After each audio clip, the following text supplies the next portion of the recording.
చదువుతో పాటు skills, placements తో పాటు సక్సెస్ సందీప్ యూనివర్సిటీ మాత్రమే అందిస్తుంది. కూల్గా ప్రశాంతంగా చాలా మంచి మెల్లిగా మాట్లాడుతున్నావు, అంటే అలసిపోయావని కనిపిస్తుంది నీ ముఖంలో. అంటే అన్ని చూసి చూసి అలసిపోయి చిరాకు వచ్చింది అని అనిపిస్తుంది. ఎంత చిరాకు అంటే ఈ వదులుకొని వెళ్ళాను, వేరే నాకు తెలియదు దారి. ఇందులోనే ఉండాలి, ఇందులోనే సాధించాలి, ఇవన్నీ చెప్పుకోవాలి. ఒకప్పుడు ఇలాగ ఉన్నా కదా, ఇప్పుడు ఇలాగ వచ్చాను అనుకోవాలి. ఇప్పుడు అనుకుంటాను నన్ను నేనే బెటర్మెంట్ చూసుకుంటా.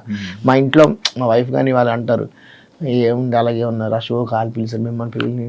ఈ బాధ ఎక్కువ. ఈ బయట కాయగూరలకు వెళ్ళినా లేదంటే ఇంటికి ఎవరైనా వస్తే మీ ఆయనకేమమ్మా Jabardasth, Sridevi drama company serial అవి అంటారు, మీకేం తక్కువ అంటారు. పడ్డోడు తెస్తుంది బాధ. ఎంత ఇస్తారు, ఇది ఒకటి అందరు ఎంత ఇస్తారు. ఒక సాఫ్ట్వేర్ ఎంప్లాయీని వాళ్ళని అడగరు ఎంత ఇస్తారని.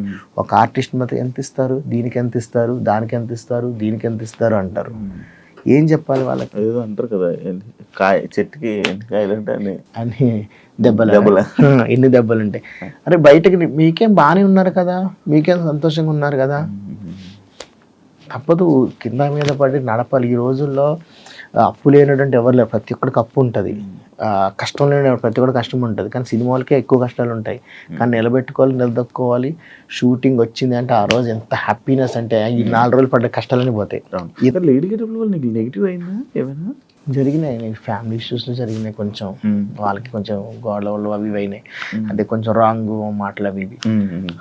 ఒకప్పుడు భయపడిపోయి ఒక్కడిని కూర్చొని మీరు అన్నట్టుగా లోన్లీగా ఫీల్ అయిపోయి మందాగిసేటోడిని, బాధపడుకొని టెన్షన్ అయిపోయి ఏమనుకున్నా గురించి ఏమనుకున్నా. ఇప్పుడు అన్నీ తీసి పోరా నువ్వేమడరా, నా పిల్లలకి లేని బాధ మీకేంటి, నేను ఏదైనా అనుకున్నా, నేను తప్పు చేసినా అనుకోండి పర్వాలేదు. డేర్ వచ్చి అది ఎందుకు వచ్చింది నాకు తెలియదు, నిజంగా చెప్తున్నాను. ఇంత డేర్ వచ్చిందండి నాకు. సెల్ఫ్ ప్రతి విషయం ప్రతి మాటకి ఇలా అనుకొని మాట్లాడేవాడిని. ఇప్పుడు నాకు జనాల వల్లే అంతే కదా, దెబ్బ పడతా గట్టిగా అయిపోయాను. వింటూ ఇంకేం చేయలేక వదిలేసా నేను. ఏదైతే అంది ఏడికైతే అడికైతే పోనీ అని వదిలేను అనుకో, వదిలేను గట్టిగా అయిపోయా. బాగుంది మెయింటెనెన్స్ చేస్తున్నా. డ్రెస్సింగ్ బాగుంది చూసాను అనుకున్నాను. మెయింటెనెన్స్ చేస్తాను అట్లా. ఫుడ్ వైట్ రైస్ తిన్నాను. నేను నమ్మరో, నేను జూనియర్ ఆర్టిస్ట్కి వెళ్ళినప్పుడు ఇంట్లో వండుకొని తీసుకెళ్ళాను. నడుచుకొని వెళ్ళినా సరిపడి ఇంట్లో వండుకొని, ఎందుకంటే నా ఫుడ్ గురించి 2-3 సార్లు బాధలు పడ్డా. ఆ బాధ నేను పడ్డా. మీరు జబర్దస్త్ ఎవరైనా అడగండి, నేను ఇంట్లో వండుకొని ఇంకొక 2 సరిపడే తీసుకెళ్తా. నా షూటింగ్కి వెళ్ళినా నా బ్యాగ్లు ఉంటాయి, కుక్కర్ ఉంటుంది, అన్నీ వండుకుంటే. ఇప్పుడు కొంచెం మెయింటెనెన్స్ చేస్తున్నా కూడా కుక్కర్ ఉంటుంది, అక్కడే వెళ్ళి వండుకొని అన్ని రకాల ఫుడ్స్ వండుకొని కాయగూరలను ఉడకబెట్టుకొని తింటామంట. ఇవన్నీ చేసుకొని 86 నుంచి 69కి వచ్చా. అన్ని వండుకొని చేస్తాను. నేను ఆ వంటలకి ఎంతమంది ఫ్యాన్స్ ఫిదా. రోజా గారు కానీ, నాగూర్ బాబు గారు కానీ, గెటప్ సీన్ గారు బాగా వండుతారు, నువ్వు అవినాష్ అన్న ఒకరిని వండుతుంటే భలే వండుతారు అనమాట. ఫుడ్స్ బాగా చేస్తున్నారు. కమిట్మెంట్, ఇండస్ట్రీలో కమిట్మెంట్లు అనేది ఒకటి ఉంటుంది. అది నీ వరకు ఏమైనా వచ్చిందా, విన్నావా? అన్నిసార్లు ఉంటుంది. ఇండస్ట్రీలోనే ప్రతి ఇండస్ట్రీలో ఉంటుంది, not only cinema industry, software companies అన్నింటి ఇండస్ట్రీ కమిట్మెంట్ ఉంటుంది. కమిట్మెంట్ వల్ల తప్పేం అని నాకు అనిపించదు. ఎందుకు? ఇప్పుడు ఒక అమ్మాయి, ఇప్పుడు నేనే అమ్మాయిని, మీరు అడిగారు ఒక ఏదో సాఫ్ట్వేర్ ఎంప్లాయీ, అమ్మ నీకు నా కమిట్మెంట్ ఇస్తే నీకు టీఎల్ చేస్తాను, నాకు ఇష్టమైతే నేను మీకు ఇస్తాను, లేకపోతే లేదు. తప్పేముంది దాంట్లో? ఆయన అడగడం తప్పలేదు కదా. అడగడం తప్పలేదని ఎలా అంటావు? తప్పలేదు అంతే. ఎందుకు? ఆయన అడిగాడు, నువ్వు ఇస్తే లేకపోతే లేదు. ఆయన బలవంతంగా నేనేమి ఇంకోటి ఏం చేయట్లే కదా.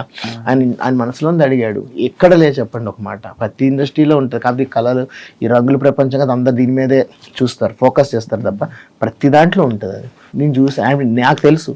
మా ఫ్రెండ్స్ కొంతమంది సాఫ్ట్వేర్ ఎంప్లాయీస్ ఉన్నారు, అమ్మాయిలు అబ్బాయి అన్నారు, ఇట్లా అడిగాడు రా వాడు. మళ్ళీంటే ఆడేవో నాకేమో బెంగళూరులో అక్కడ జాబ్ చేస్తున్నాడు, అడిగాడు రా టీఎల్ ఇస్తాను, మంచి పొజిషన్స్ నేను చేయని వచ్చాను రా. మరి ఇంకోటి చేస్తున్నాం కదంటే అడగడంలో తప్పలేదు అంటారు. తప్పలేదు. ఎవరినైనా అడగొచ్చా? ఎవరైనా అడగవచ్చు. ఇస్తే ఇచ్చిన తన ఇష్టం కదా. అనుకో అడిగిన వాళ్ళని ఎందుకు అనుకోవాలి? వాడు మనసులో ఉంది అడిగేయడం క్లియర్ కదా. అడేదో మోసం చేసి లేదు ఇంకోటి చేసి. ఇప్పుడు మన ఫ్యామిలీ మెంబర్స్ లో ఒక అమ్మాయి అడుగుతాడు, ఓకే అడిగితే అడిగాడు నువ్వు ఇవ్వలే కదా అంటారు. అంతే, అడగనేస్తే అయిపోతుంది కదా. అలా అడిగాడు అని చెప్పి 10 మంది దగ్గర చెప్పుకొని చెడ్డగా వాడికి ఇష్టం లేదు. వాడు అడిగే 4 గోడల మధ్య అడుగుతాడు, నువ్వు ఇస్తాయి లేదంటే కమిట్మెంట్ ఇస్తలేదు. నేను అదే చెప్తాను, నేను అయిపోయింది. ఆడ అందరి ముందు అడగాడు కదా, నేనైతే ఇట్లానే అంటాను. నేను తప్పేముంది ఇంట్లో శివ, మీరు అడగండి. ఇప్పుడు రేపు జీపులు అవి జరుగుతున్నాయి అంటే ఘోరంగా చేసుకుంటాం, ఒప్పుకోలేనందువల్ల అంటారు. అందుకే అనుకుంటా ఇప్పుడు యుఎస్ వాటిలోని రేప్స్ ఎందుకు ఎక్కువ జరగవు, ఇక్కడ ఎందుకు ఎక్కువ జరుగుతాయి? మీకు అని ఐడియా ఉందా? యూఎస్లో అవైలబిలిటీ ఎక్కువ. అవైలబిలిటీ ఎక్కువ అంటే ఒకప్పుడు అంటే మన తాతల కాలంలో అంటే అప్పుడు అవేవో ఉండేటివి అంట, అదే సెక్స్ వర్కర్స్ కొంపలని ఉండేటివి, అవి ఏది ఉండేది కాదు. ఇప్పుడు పెద్ద ఉన్నాయి, నాకు తెలియదు. ఉంటే మరి చాలా ఉన్నాయి కదా, రోజుకు ఒక వీడియో పెడతారు పోలీసులు రైడింగ్లు అనుకునేవాళ్ళు. అది ఇప్పుడు ఉన్నది ఎట్లా అంటే అవి దొంగ, అప్పుడు ఏంటంటే గవర్నమెంట్ ఇచ్చేదండి, దానివల్ల ఏ టెన్షన్ ఉండేది కాదు. ఇప్పుడు యుఎస్ లో కానీ బెంగాల్ సైడ్ ఉంటాయంట, అటు సైడ్ ఉంటాయి. ఇప్పుడు అటు తెలియదు కదా, ఇక్కడ ఎవరికి అటు రూమ్స్ రెడ్ లైట్ ఏరియా ఉంటాయి, ఇక్కడ ఉంటే టెన్షన్ ఉండేది కాదు అనిపిస్తుంది నాకు. ఇది ఇంకొకటి మన ఇప్పుడు యుఎస్ లో వాటిలో కూడా 18 years అబ్బాయికి ఏదో ఇస్తారంటే పంపిస్తారు, కాండమ్స్ ఇస్తారు, ఏమైనా ఎంజాయ్ చేసుకో. ఇప్పుడు దుబాయ్లో అక్కడైతే అమ్మాయి నువ్వు అడుగు, ఇష్టం ఉంటే చేసుకో, లేదంటే నువ్వు కానీ డైరెక్ట్గా అమ్మాయిని గెలికా నువ్వు వేసేస్తామంట. అట్లాంటి సిస్టమ్ ఉంటే ఏ బాధలు. నిజమే కదా, కాదా అది? నాకు అనిపించింది, నేను చెప్పాను అంతే. రియల్ నాకైతే హ్యాపీగా ఉంది, ఎందుకంటే ఫస్ట్ టైం ఇట్లా అబ్బాయిగా ఇంటర్వ్యూ ఇవ్వడం ఫస్ట్ టైం చాలా తక్కువ ఇచ్చాను. నాకు హ్యాపీ మంచిగా అనిపించింది, క్యాజువల్ గా మాట్లాడేసుకున్నాం మనం. అంతే కదా, ఇది ఇంటర్వ్యూలో లేదు నాకైతే. అలాగే ఉంటుంది, అప్పుడే ఓపెన్ అవుతారు కదా ఇంటర్వ్యూలకి కూర్చొని. ఎందుకని నేను ఒక్క విషయం చెప్తాను ప్రేక్షకులు కానీ మీకు, నేను ఏది కూడా కావాలని ఏదో నేను పాపులర్ అవుదామని లేదు ఇంకో దానికోసం చెప్పలే. నా మనసులో ఉంది, నాకి నేను అనుభవించాను, పడ్డాను. కానీ సెల్ఫ్ రెస్పెక్ట్ని చాలా వాల్యూ ఇస్తా. నన్ను ఎవరన్నా అంటే నేను అందరిని, మీరు నమ్ముతున్నారు మీరని పిలుస్తా ఎక్కువ. నేను ఇంకొకటి చెప్పిన మీకు, నేను చదువుకున్నాను చెప్పండి. చదివించలేదు అని అన్నారు. నేను చదువుకున్నది 2nd class 3rd ఎగ్జామ్ కూడా రాయలేదు, అంతవరకు చదువుకున్నా. బట్ ఇంగ్లీష్ నీట్గా మాట్లాడితే ఇంగ్లీష్ చదువుతాను, తెలుగు రాయడం రాదు, చదవడం కూడా కష్టం. 2-3 సార్లు చదివాక అప్పుడు బయటలోకి వెళ్తుంది తెలుగు. ఇదంతా సర్కిల్లో తిరిగి నేర్చుకున్నదే. హిందీ నీట్గా, ఇంకా నన్ను ఇక్కడ ముస్లిం అబ్బాయి అనుకుంటారు, అంత నీట్గా మాట్లాడతా. చదువుకోకపోయినా అది చెప్పా, మా అమ్మాయి డాడీ సంస్కారం ఇచ్చారు. ఆ సంస్కారము ఆ ఫ్రెండ్స్ తిరిగాను, వాళ్ళు తిరగడం వల్ల దానిలో నేను ఇదైపోయా. అందుకే మర్యాద ఇచ్చిపుచ్చుకుంటా. అది చూస్తే నాకు ఎక్కడ వాల్యూ లేదనుకో, మనసు పిండేసుకోండి, నాకు నేను ఇదైపోతే ఏంద్రా అనిపిస్తుంది. నన్ను బాగా మా అందరికి మంచి వాల్యూ ఇచ్చి ఇప్పుడు ఏం చూడకుండా ఆడొస్తున్న ఐడియా ఎందుకు వచ్చారా అనిపించిందంటే, వచ్చి దీనికోసం వెళ్ళాను ఇన్ని రోజులు, ఈ సమస్య అంటే దీంట్లో నేను ఉండిపోయానా, నా మొక్కలో కోసుకుని ఉంచుకొని అంత బాధ అనిపించింది. కారు ఉందా? కారు తీసుకున్నా. ఈ రోజుల్లో కారు ఏమో 1 లక్ష ఇచ్చినా సరే వచ్చేస్తుంది.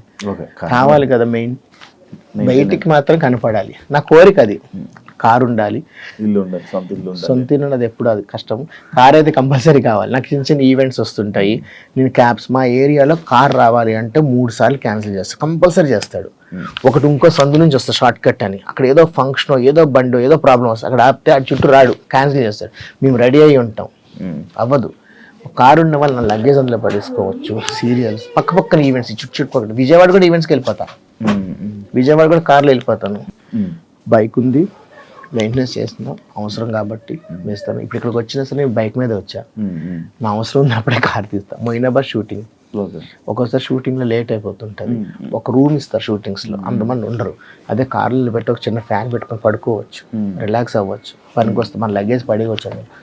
నాకు అందు గురించి కార్ తీసుకున్నా, బిల్డప్ల కోసం. దాని గురించి అయితే కార్ ఉండాలి, లేదంటే అవ్వదు. ఇప్పుడు బయట తిరుగుతున్నాం, నల్లగా అయిపోతాము, ఇవన్నీ కట్టుకొని ఇవన్నీ కొంచెం ఉంటే మెయింటెనెన్స్ మనకి అనిపిస్తుంది అంతే. నిజంగా నాకు హ్యాపీ అనిపించింది.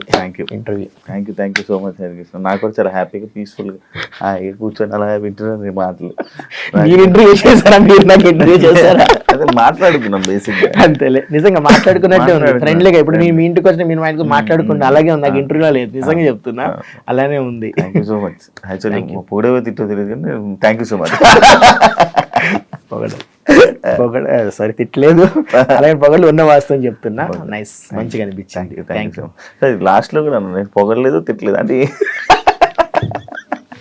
జస్ట్ ఫర్ ఫన్ పార్టీది, సరదాగా సంతోషంగా కాంట్రవర్సీ లేకుండా చక్కగా ఇలాగుంటే బాగుంటుంది. కొంతమంది ఇంటర్వ్యూస్ చూస్తున్నాం కదా సోషల్ మీడియాలో, రెచ్చగొట్టి గిల్లి అది చేస్తుంది ఇప్పుడు లేదు. అందుకే అన్నా కదా స్టార్ట్ చేసి, అందుకే అన్నా కదా 2 మీద. అందుకని ఇప్పుడు ఆ క్వశ్చన్కి ఇప్పుడు ఆన్సర్ వచ్చింది. అదే అప్పుడు మనం చేసేసాం, చేసేది ఇప్పుడు కూడా చేయొచ్చు. అలాంటి వ్యక్తి ఉంటే అలాంటి క్వశ్చన్లు వస్తాయి. అలాంటి వ్యక్తి లేనప్పుడు అదే కావాలని అది అవ్వదు. బలవంతంగా రుద్దుకోవడం బలవంతం అవుతుంది.